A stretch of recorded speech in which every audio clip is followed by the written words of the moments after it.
آپ کو پتا ہے وہ حنفی پیش کرتے ہیں گھوڑوں کے دموں والی حدیث جو صحیح مسلم میں تشہد کے چیپٹر میں ہے, سنن ابی داؤد میں تشہد کے چیپٹر میں ہے, سنن نسائی میں تشہد کے چیپٹر میں ہے کہ سلام پھیرتے وقت صحابہ جو ہے وہ یوں سلام کرتے ہیں, یہ پکڑ کے رفع الیدین پہ لگا دیتے ہیں. تو پھر آپ لوگ کیوں گھوڑے کی دموں والا کام کرتے ہو عید میں اور وطروں کے اندر؟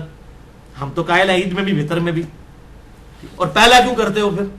تو وہ جس طریقے سے وہ آدھی حدیث بیان کرتے ہیں جابر بن سمرہ کی صحیح مسلم, میرا مسئلہ نمبر 70B سن لیں, رفع الیدین سے متعلق فرقہ وارانہ نظریات کا تحقیقی جائزہ.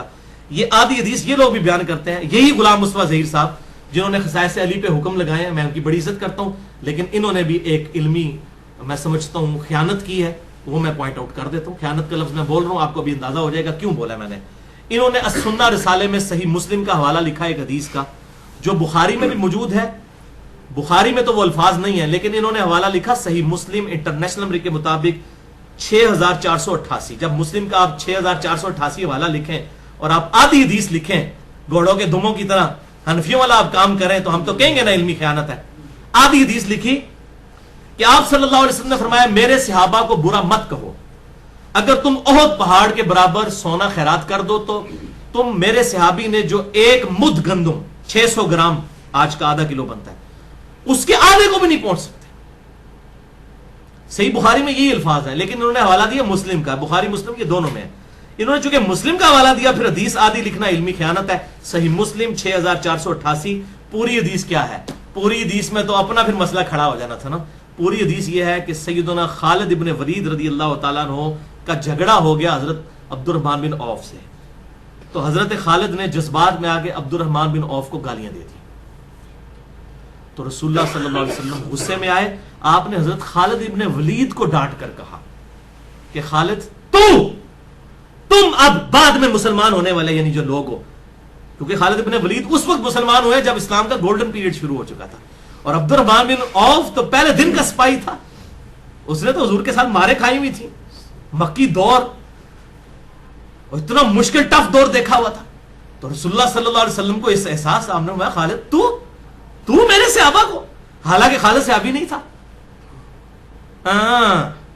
یہ ہے پوائنٹ کی بات, خالد صحابی نہیں تھا, اس کو کہہ رہے تو میرے صحابہ کو گالیاں مت دے, اور اگر اب تو احد پہاڑ کے برابر سونا بھی خیرات کر دو نا تم لوگ بعد میں مسلمان ہونے والے, تو میرے وہ صحابہ سابقون الاولون. اسی لیے میں نے وہ بتایا درجات ہے بھائی, سارے برابر نہیں ہیں.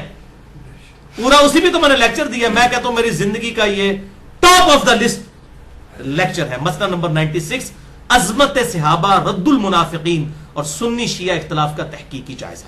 الحمدللہ اس میں بالکل ٹروتھ ریویل کر دیا کہ حق بات کیا ہے. الحمدللہ اس میں نے یہ پوری حدیث بیان کی ہے, اور میں نے بتایا کہ یہ دیکھیں پوری حدیث کیوں نہیں بیان کرتے کہ تعویل خاص میں رسول اللہ نے کس کو منع کیا کہ میرے صحابہ کو گالیاں مت دو, بعد میں مسلمان ہونے والوں کو کہا کہ تم نے ان کو نہیں دینی.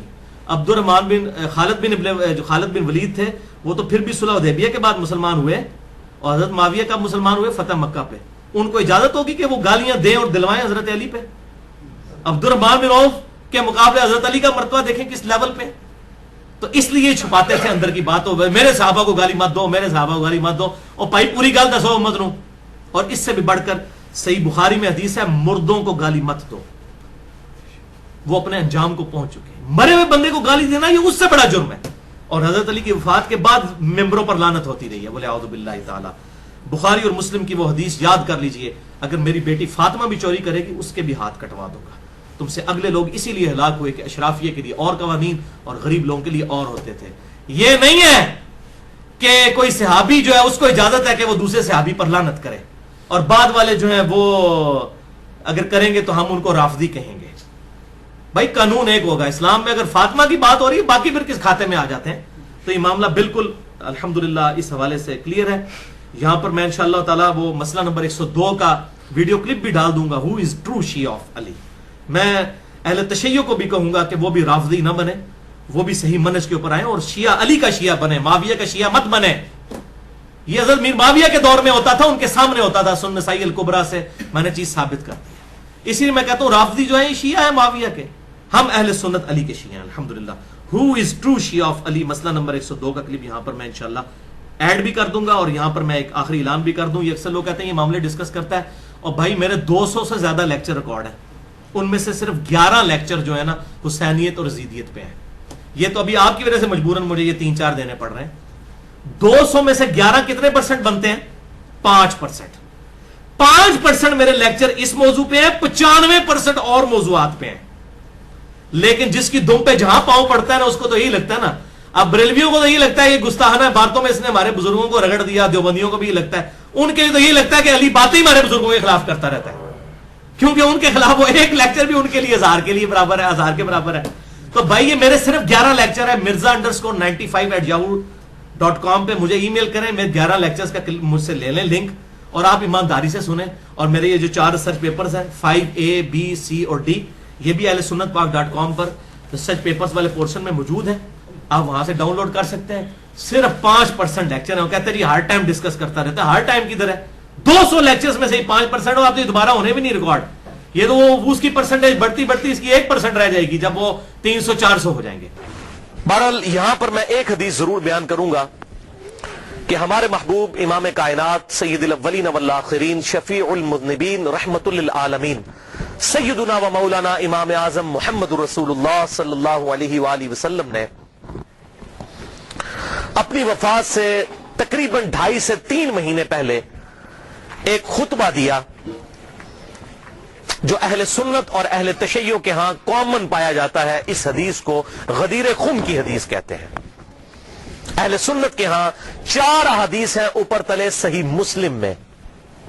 انٹرنیشنل نمبر کے مطابق فضائل علی والے چیپٹر میں صحیح مسلم میں 6225, 6226, 6227 اور 6228 4 طرق امام مسلم رحمہ اللہ تعالی فضائل علی والے چیپٹر میں لے کر آئے. غدیر خم کی حدیث کہ آپ صلی اللہ علیہ وسلم نے حجۃ الوداع سے واپسی پر 18 ذوالحجہ کو خم نامی گاؤں میں پانی کے لیے پڑاؤ کیا, اور آپ صلی اللہ علیہ وسلم نے کنکلوڈنگ گفتگو وہاں پر کی. آپ صلی اللہ علیہ وسلم کے لیے اونٹ کے پالان کا ممبر تیار کیا گیا. آپ صلی اللہ علیہ وسلم نے صحابہ اکرام کو مخاطب کیا اور کہا کہ اے لوگوں آگاہ ہو جاؤ, میں بھی ایک انسان ہوں, قریب ہے کہ اللہ کا قاصد یعنی موت کا فرشتہ میرے پاس آئے اور میں اس کی دعوت قبول کر لوں. ہر شخص نے دنیا سے جانا ہے, میں نے بھی جانا ہے. میں اپنے بعد تم میں 2 بھاری چیزیں چھوڑ کر جا رہا ہوں. ان میں سے پہلی چیز اللہ کی کتاب ہے, اس میں ہدایت ہے, اس میں نور ہے. تم اللہ کی کتاب کو پکڑو, اپنا تعلق اس کتاب کے ساتھ مضبوط کرو. اللہ کی کتاب اللہ کی رسی ہے, جو اسے پکڑے گا ہدایت پر ہوگا, جو اسے چھوڑ دے گا گمراہ ہو جائے گا. وَاعْتَصِمُوا بِحَبْلِ اللَّهِ جَمِيعًا وَلَا تَفَرَّقُوا, یہ ہے اللہ کی رسی. اور پھر زید ابن ارقم کہتے رہے آپ صلی اللہ علیہ وسلم ہمیں ترغیب دلاتے رہے اللہ کی کتاب, اللہ کی کتاب, اللہ کی کتاب. اس کے بعد آپ صلی اللہ علیہ وسلم نے ارشاد فرمایا دوسری چیز بھاری چیز میرے اہل بیت ہیں. میں اپنے اہل بیت کے معاملے میں تمہیں اللہ کا خوف دلاتا ہوں, میں اپنے اہل بیت کے معاملے میں تمہیں اللہ کا خوف دلاتا ہوں, میں اپنے اہل بیت کے معاملے میں تمہیں اللہ کا خوف دلاتا ہوں. لیکن امت نہیں ڈری. اور یہ حدیث ہے صحیح مسلم میں, جو اہل سنت کے بڑے بڑے علماء کو بھی نہیں پتا کہ صحیح مسلم میں یہ 4 حدیثیں ہیں. کیوں؟ ان کو وہ حدیث بتائی جاتی ہے جو ہماری مین سٹریم کی کتابوں میں بھی نہیں ہے, باہر ہے, المستدرک للحاکم میں. اس سے بہت کمزور درجے کی روایت ہے, حسن درجے کی ہے, اس سے بہت کمزور ہے وہ. یہ تو مسلم کی حدیث ہے. انٹرنیشنل نمبر کے مطابق المستدرک للحاکم میں کتاب العلم چیپٹر میں 318 نمبر حدیث کہ میں اپنے بعد 2 ایسی چیزیں چھوڑ کر جا رہا ہوں جن کو مضبوطی سے پکڑ لوگے کبھی گمراہ نہیں ہوگے. ایک اللہ کی کتاب اور دوسرے اس کے رسول صلی اللہ علیہ وسلم کی سنت. یہ حجۃ الوداع پر آپ نے فرمایا تھا, لیکن یہ اس کے بھی بعد کا خطبہ ہے, اس کو بھی سپرسیڈ کرنے والا, جو صحیح مسلم میں ہے کہ کتاب اللہ کو پکڑنا اور اہل بیت کے معاملے میں اللہ سے ڈراتا ہوں, ان کے ساتھ حسن سلوک کرنا. لیکن امت نے اہل بیت کا وہ حشر کیا کہ کسی نبی کی امت نے اپنے نبی کے ماننے والوں کے ساتھ یہ نہیں کیا. کافروں نے ضرور کیا, لیکن یہ ایک یونیک مثال ہے کہ مسلمانوں نے جو نمازوں میں اللہم صلی علی محمد وعلی آل محمد پڑھتے رہے اور آل محمد ذبح کر دی. یہ درود شریف کس منہ سے پڑھتے ہیں؟ وَلِعَاذُ بِاللَّهِ تَعَالَى. تو آپ صلی اللہ علیہ وسلم نے فرمایا کہ میں اپنے اہل بیت کے معاملے میں تمہیں اللہ سے ڈراتا ہوں. اور باقی کتابوں میں یہ حدیث پھر اس سے بھی آگے چلتی ہے صحیح سند کے ساتھ. جامعہ ترمذی میں 3713, مسند امام احمد میں 19321, سنن نسائی الکبریٰ میں 8478 اور امام ابن ابی عاصم کی کتاب السنہ میں 1158 نمبر. یہ 4 میں نے حوالے دے دی ہیں. یہ حدیث آگے بھی چلتی ہے اور شیخ البانی رحمہ اللہ نے اپنے سلسلہ احادیث صحیحہ میں 1750 نمبر حدیث کے اندر یہی احادیث کے کم از کم 22 طرق لیے 22 صحابہ سے اور کہا کہ حدیث متواترہ ہے غدیر خم کی حدیث. اور شیخ زبیر علی زئی صاحب نے بھی مشکات کی تحکیم کے دوران 6091 نمبر حدیث اور 6103 نمبر حدیث کے فٹ نوٹ پہ لکھا کہ یہ حدیث متواترہ ہے غدیر خم کی حدیث، جو آگے بھی چلتی ہے کہ پھر آپ صلی اللہ علیہ وسلم نے سورۃ الاحزاب کی آیت نمبر 6 تلاوت کی، النبی اولا بالمؤمنین من انفسہم وازواجہ امہاتہم. نبی صلی اللہ علیہ وسلم مومنین کی جانوں پر ان کی جانوں سے بڑھ کر حق رکھتے ہیں، اور نبی کی بیویاں امت کی مائیں ہیں. پھر آپ صلی اللہ علیہ وسلم نے صحابہ کرام سے مخاطب ہو کر کہا غدیر خم پر، اے میرے صاحب اس آیت کی روشنی میں کیا تم گواہی دیتے ہو کہ اللہ تمہارا رب ہے؟ سب نے کہا بلا یا رسول اللہ، کیوں نہیں یا رسول اللہ صلی اللہ علیہ وسلم. پھر آپ صلی اللہ علیہ وسلم نے فرمایا کہ کیا تم اللہ اور اس کے رسول کو سب سے بڑھ کر محبوب رکھتے ہو اس آیت کے تحت؟ سب نے کہا یا رسول اللہ کیوں نہیں. پھر آپ صلی اللہ علیہ وسلم نے مولا علی کا ہاتھ پکڑا وہاں پر غدیر خم پہ اور یوں صحابہ کے درمیان بلند کیا. پھر آپ نے کہا من کنت مولاہ فہذا علی مولاہ. پھر جو مجھے دلی محبوب رکھتا ہے وہ علی کو بھی دلی محبوب رکھے، جس کا مولا میں اس کا مولا علی. اور پھر اسی حالت میں آپ نے فرمایا اے اللہ اس سے محبت رکھ جو علی سے محبت رکھے، اس سے بغض رکھ جو علی سے بغض رکھے. اس موقع پر آپ صلی اللہ علیہ وسلم نے ارشاد فرمایا. تو مولا کا مطلب ہے دلی محبوب، مشکل کشا، حاجت روا نہیں. مولانا ہم اپنے مولویوں کو جو کہہ رہے ہوتے ہیں مولانا، اس کا کیا مطلب ہوتا ہے؟ ہمارے دلی محبوب. قرآن میں آیا سورہ تحریم کی آیت نمبر 4 میں فَإِنَّ اللَّهَ هُوَ مَوْلَاهُ وَجِبْرِيلُ وَصَالِحُ الْمُؤْمِنِينَ. نبی کا مولا ہے اللہ، جبریل، ایمان والے اور تمام فرشتے نبی کے مولا ہیں، اور نبی ان کے مولا ہیں دلی محبوب. جو مولا کا مشکل کشا والا معنی ہے وہ اللہ کے لیے خاص ہے. یہاں پر معنی آپ دیکھیں کیا کہا کہ میں تم پر تمہاری جانوں سے بڑھ کر حق رکھتا ہوں، دلی محبوب. النبی اولا بالمؤمنین، نبی اولا ہے. اولا مولا یہ تمام الفاظ دلی محبوب کے لیے، جگری یار کے لیے. تو یہ اس کا مشکل کشا معنی لینا بالکل ظلم ہے بھائیو.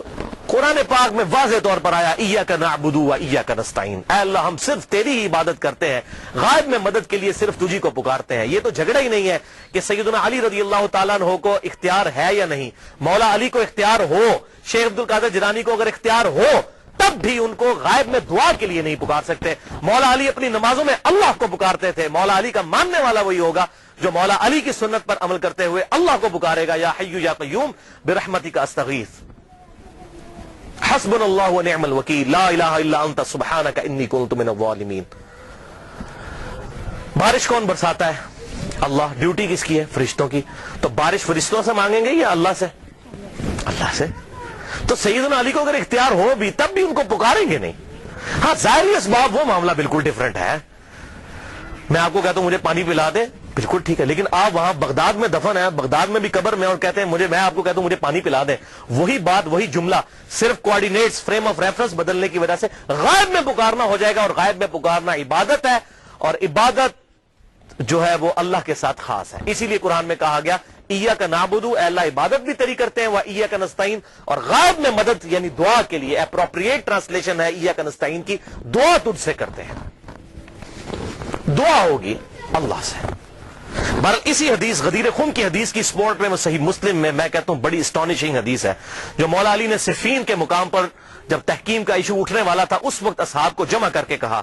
صحیح مسلم انٹرنیشنل نمبرنگ کے مطابق 240 نمبر حدیث، اور امام مسلم اسے کتاب الایمان والے چیپٹر کے اندر لے کر آئے ہیں کہ سیدنا علی نے کہا کہ اس ذات کی قسم کہ جس نے دانے کو پھاڑ کر اس میں سے اناج اگایا اور تمام مخلوقات کو پیدا کیا، نبی امی صلی اللہ علیہ وسلم نے مجھ سے یہ عہد لیا تھا کہ علی سے محبت نہیں رکھے گا مگر مومن، اور علی سے بغض نہیں رکھے گا مگر منافق. محبت علی از دا لٹمس ٹیسٹ آف ایمان. آج کسی کو چیک کرنا ہے کہ مومن ہے یا منافق ہے، دیکھ لیں مولا علی کی محبت ہے تو مومن ہے، اور مولا علی کا بغض ہے تو پکا منافق ہے. یہ شیعہ سنی کا مسئلہ ہی نہیں ہے، یہ تو بات ہی بہت آگے چلی گئی ہے. صحیح مسلم کتاب الایمان 240 نمبر حدیث کہ علی سے محبت نہیں رکھے گا مگر مومن، علی سے بغض نہیں رکھے گا مگر منافق. اور یہ پرٹیکولرلی دو ہی لوگوں کے بارے میں یہ بات آئی ہے. بخاری اور مسلم میں دوسرے انصار کے بارے میں آیا کہ انصار سے صرف مومن ہی محبت رکھیں گے، اور انصار سے صرف بغض منافق ہی رکھیں گے. اور آپ دیکھ لیں انصار کے ساتھ واقعہ ہرہ میں یزید نے جو کچھ کیا، قتل عام ان کا، اور یہاں پر مولا علی کے خلاف جو لوگ کھڑے ہوئے ان کے معاملات بھی بالکل سامنے ہیں. لہذا یہ جو غدیر خم کا خطبہ ہے آپ صلی اللہ علیہ وسلم نے خم نامی گاؤں میں کیوں دیا، اس کی ایک ٹیکنیکل ریزن ہے. حجۃ الوداع پہ بھی آپ یہ بات کر سکتے تھے. آپ نے خم نامی گاؤں میں اس لیے خطبہ دیا کہ اس موقع کے اوپر سب لوگ جا چکے تھے سوائے اہل شام کے اور اہل مدینہ کے، اور یہی بدبخت شامی تھے جو بعد میں مولا علی کے خلاف صفین میں کھڑے ہوئے. حضور ان کو ڈرا رہے تھے. اور دیکھیں اس کے بعد کیا ہو سکتا ہے، من کنت مولاہ فہذا علی مولاہ، بات ہی کچھ نہیں رہ جاتی. اور اہل مدینہ میں بھی ایسے لوگ شامل، پھر اہل مدینہ کے اوپر ظلم بھی ہوئے. آپ صلی اللہ علیہ وسلم نے پہلے ان کو خبردار کر دیا. یہ تھی اس کی حکمت، اور آنے والے وقت کے بارے میں اشارہ تھا کہ یہ معاملات ان کے ساتھ ہوں گے. بہرحال اس معاملے میں جن لوگوں نے بھی سیدنا علی کے ساتھ زیادتی کی، چاہے وہ حضرت امیر معاویہ رضی اللہ تعالیٰ عنہ ہوں، یا حضرت مغیرہ ابن شعبہ رضی اللہ عنہ ہوں، یا حضرت عمر ابن عاص رضی اللہ عنہ ہوں، ہم کسی پر لعنت کرنے کے قائل نہیں ہیں، لیکن ان کی غلطیوں کا جھوٹا دفاع بھی نہیں کرتے، اور نہ ہم رافضیوں کی طرح ان پر لعنت کرتے ہیں. ان کا معاملہ ہم اللہ کے سپرد کرتے ہیں. غلطی جو ہے 100 بسم اللہ بیان ہوگی. حضرت آدم سے زیادہ کسی کا مرتبہ نہیں، 7 دفعہ ان کی غلطی بھی قرآن میں بیان ہوئی ہے. غلطی بیان کرنے کا مقصد یہ نہیں ہوتا آپ نے کسی کو ذلیل کر دیا، ورنہ یہ محدثین نے ذلیل کیا معاذ اللہ. اگر یہ چیز ہوتی اور بخاری اور مسلم میں یہ حدیث کیوں آتی؟ تو اس پہ میرا پورا ایک علیحدہ سے ریسرچ پیپر یہ میں نے جو بتایا، اور لیکچرز بھی موجود ہے کہ کس طرح حضرت علی کو جمعے کے خطبوں میں گالیاں نکالی جاتی تھی. بخاری میں، مسلم میں، ابو داؤد میں، ترمذی میں، نسائی میں، ابن ماجہ میں کتنی احادیث موجود ہے. تو یہ ممبروں پر مولا علی پر لعنت کرنے کی بدعت بنو امیہ کے دور میں جاری ہوئی. لہذا شیعان علی وہ ہوں گے جو علی کی سنت پر عمل کریں گے. مولا علی کو خوارج نے کافر کہا، لیکن مولا علی نے ان کے جنازے خود پڑھائے اور کہا کہ یہ میرے بھائی تھے، بگوڑے ہو گئے، میں ان کو مسلمان سمجھتا ہوں، اور ان کے لیے دعا کی اللہم اغفر لحینا و میتنا. جبکہ دوسری طرف بنو امیہ کے ماننے والے وہ لوگ ہیں جو حضرت علی پر ممبروں پر لعنت کرتے تھے، اور آج ان کی باقیات اس فارم میں موجود ہے کہ وہ باقی صاحب کے اوپر لعنت کرتے ہیں. مولا علی کا ماننے والا وہ ہوگا جو بنو امیہ کی بدعت پر نہ چلے، مولا علی کی سنت پر چلے. یہ فرق سمجھ لیجئے. تو شیعان علی سے مراد علی کے گروہ کے لوگ. خالی ٹائٹل لگا لینے سے نہیں. آج سنی کون کون نہیں اپنے آپ کہتا، بریلوی کہتے ہیں ہم سنی ہیں، دیوبندی کہتے ہیں ہم سنی ہیں، اہل حدیث کہتے ہیں ہم سنی ہیں، لیکن ایک دوسرے سے پوچھے وہ کہتے ہیں نہیں اسی سنی ہے، دوسرا سنی نہیں ہے. تو ٹائٹل آپ لگاتے رہے بے شک. شراب کی بوتل کے بعد روح افزا لکھ لینے سے روح افزا بن جائے گی؟ یہ جامع شیری بن جائے گی؟ نہیں. اصل تو بات یہ کہ واقعی علی کا شیعہ کون ہے. شیعہ علی کا وہی ہوگا، علی کے گروہ کا آدمی وہی ہوگا جو مولا علی کی سنت پر عمل کرنے والا ہوگا. اور مولا علی نے ہمیں یہی درس دیا ہے کہ کسی بھی شخص کے اوپر لعنت نہ کی جائے. یہ لعنت کرنا تو بنو امیہ کی بدعت ہے. جو ان کے طریقے پر چلنا چاہتے ہیں، ان کی پارٹی میں قیامت والے دن اٹھنا چاہتے ہیں تو بے شک اٹھے. ہم تو مولا علی کے ساتھ ہیں، دنیا میں بھی انشاءاللہ اور آخرت میں بھی انشاءاللہ مولا علی کے ساتھ اٹھائے جائیں گے انشاءاللہ تعالی، اور اہل بیت کے ساتھ. اللہ تعالیٰ سے دعا ہے جو حق بات میں نے کہی اللہ تعالیٰ ہمارے دلوں میں راسخ فرمائے. اگر جس بات میں میرے منہ سے کوئی غلط بات نکل گئی تو اللہ تعالیٰ ہمارے دلوں سے محو کر دے. ہمیں کتاب و سنت کی تعلیمات پر عمل کر کے دوسرے بھائیوں تک پہنچانے کی توفیق عطا فرمائے. سبحانک اللہم و بحمدک، اشہد ان لا الہ الا انت، استغفرک و اتوب الیک، وما علینا الا البلاغ المبین.